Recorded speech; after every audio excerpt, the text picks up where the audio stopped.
Everyone, welcome back to my channel. आज है day 4 daily stock analysis series का। तो आज हम देखते हैं आज का स्टॉक कौन सा रहने वाला है। आज का स्टॉक रहने वाला है सेंट्रल डिपॉजिटरी सर्विसेज। हमें इसका सीडीएसएल से पता है, सीडीएसएल कंपनी का नाम है। तो स्टार्ट करते हैं अपनी एनालिसिस। अगर आप 5 इयर्स बैक इसकी मार्केट कैप देखोगे तो 2500 सीआर की थी, अब 10x हो चुकी है। It's now 25,000 CR. तो काफी अच्छी ग्रोथ है इसमें ऑलरेडी। और आरओसी और आरओई काफी अट्रैक्टिव है अगर आप चेक करो स्क्रीन पर। और उसके अलावा अगर हम देखें तो पैग रेशो ठीक है, बहुत ज्यादा ओवर वैल्यूड नहीं बता रहा, तो नॉर्मल है, ठीक है। 1 से कम काफी कम स्टॉक्स की मिलती है, तो जैसे ये लार्ज कैप स्टॉक में आ जाता है और काफी अच्छी मार्केट कैप है इसकी, तो उस अकॉर्डिंग हम देखें तो सही है। रिटर्न ऑन एसेट्स बहुत अच्छी है, 25.9%। ठीक है, सेल्स ग्रोथ और प्रॉफिट ग्रोथ अगर आप स्क्रीन पे देखोगे तो वो भी बहुत अच्छी है। उसके अलावा अगर आप पी रेशो का चार्ट देखोगे तो ईपीएस कॉन्टिन्यूसली इंक्रीज कर रहा है। मैं पहले भी इस बारे में बात करता हूँ, हमेशा मैं 5 ईयर पी चेक करता हूँ। और अगर आप देखो तो यहाँ से पी करेक्ट हुआ था, स्टॉक में करेक्शन आई थी, अब पी दोबारा से वापस से बढ़ना स्टार्ट हुआ। हमें काफी स्टॉक्स में यही सेम चीज देखने को मिल रही है जो भी अच्छे स्टॉक्स हैं, तो इस चीज को भी हम नोटिस करते हैं।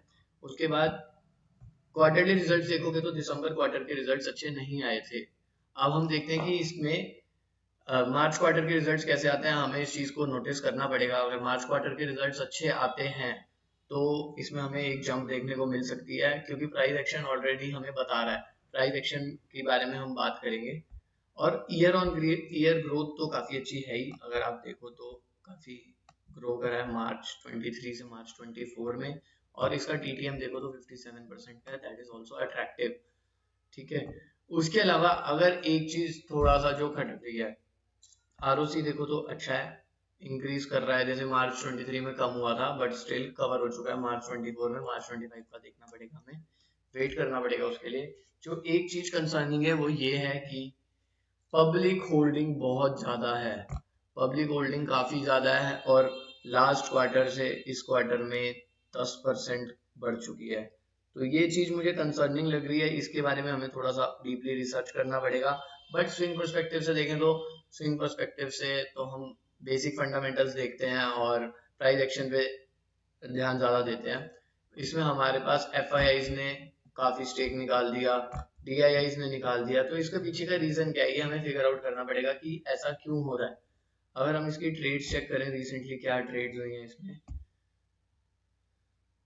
तो ये इसकी रिसेंट ट्रेड्स हैं, आप इसका डेटा देख सकते हो। इस चीज को जरूर डीपली रिसर्च करना, स्टडी करना कि ये क्यों हो रहा है, एफआईआईज डीआईआईज इससे पैसा क्यों निकाल रहे हैं। मैं भी इस बारे में रिसर्च जरूर करूंगा। मैं भी साथ में एनालिसिस कर रहा हूँ, तो मैं भी ये देख रहा हूँ कि ये क्यों देखने को मिल रहा है। अगर मैं स्विंग पर्सपेक्टिव की बात करूँ तो हम प्राइस एक्शन देखते हैं, हमने स्टॉप लॉस के साथ एंट्री लेनी है, टारगेट पूरा होने पे अपना बुक कर लेना है। तो सीडीएसएल को अगर हम मंथली टाइम फ्रेम के अकॉर्डिंग देखें, या उससे भी अच्छा 3 मंथ्स टाइम फ्रेम के अकॉर्डिंग देखें, और 3 मंथ्स टाइम फ्रेम पे हम सिंपली अपना फेवरेट रिट्रेसमेंट यूज करें, तो आप स्विंग हाई से स्विंग लो में देखोगे तो मार्केट ने 61% का ब्रेकडाउन दे दिया था नीचे। तो ये पार्ट ये था कि मार्केट ने रिट्रेसमेंट करी बट 61 से ऊपर क्लोजिंग नहीं दी। अब आगे देखते हैं क्या होता है मंथली टाइम फ्रेम में। अगर आप जाओगे मंथली टाइम फ्रेम में देखोगे तो ईएमए का ब्रेकआउट आ चुका है, बट वॉल्यूम बहुत ज्यादा नहीं है। जिस हिसाब से सेलर का वॉल्यूम था उस हिसाब से बायर्स का वॉल्यूम नहीं है, और अनवांटेड कैंडल से मार्केट सपोर्ट ले रही है। ठीक है। अब वही ओपनिंग क्लोजिंग ट्रिगर हुई, सब स्टॉक्स सब इंडेक्स गैप डाउन एक दिन ओपन हुए थे, और वो यहीं से ही रैली शो कर रहे हैं अपनी प्रीवियस मंथ ओपनिंग क्लोजिंग से। अगर वीक में देखोगे तो वीक में कहीं ना कहीं रिवर्सल स्ट्रक्चर बनता दिख रहा है, जो मेरे को सबसे ज्यादा अट्रैक्टिव चीज लगी इसकी।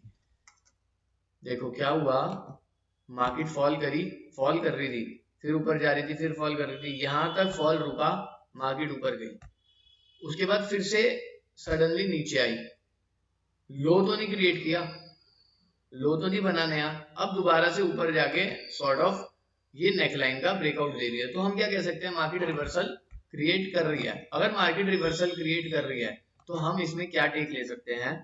सबसे पहली बात, मार्केट ने रेजिस्टेंस पे ही क्लोजिंग दी है, तो अभी वीकली क्लोजिंग मान लो अगर यहाँ होती तो मैं कहता कि हम मंडे अपनी एंट्री बनाते हैं, यहाँ पे कहीं स्टॉप लॉस लगाते हैं और ये गैप फिल होने का वेट करते हैं।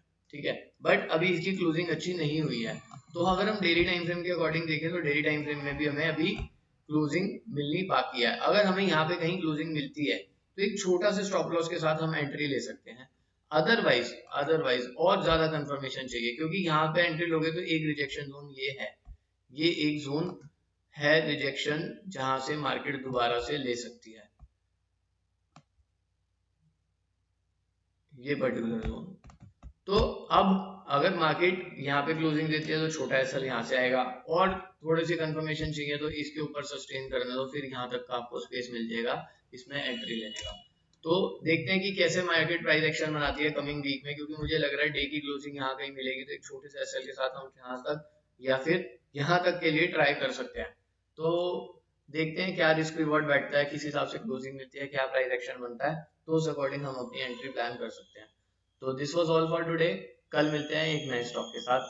अगर वीडियो पसंद आई तो लाइक कर देना, अपना पॉइंट ऑफ व्यू कमेंट्स में बता देना और चैनल को सब्सक्राइब कर लेना। Thank you.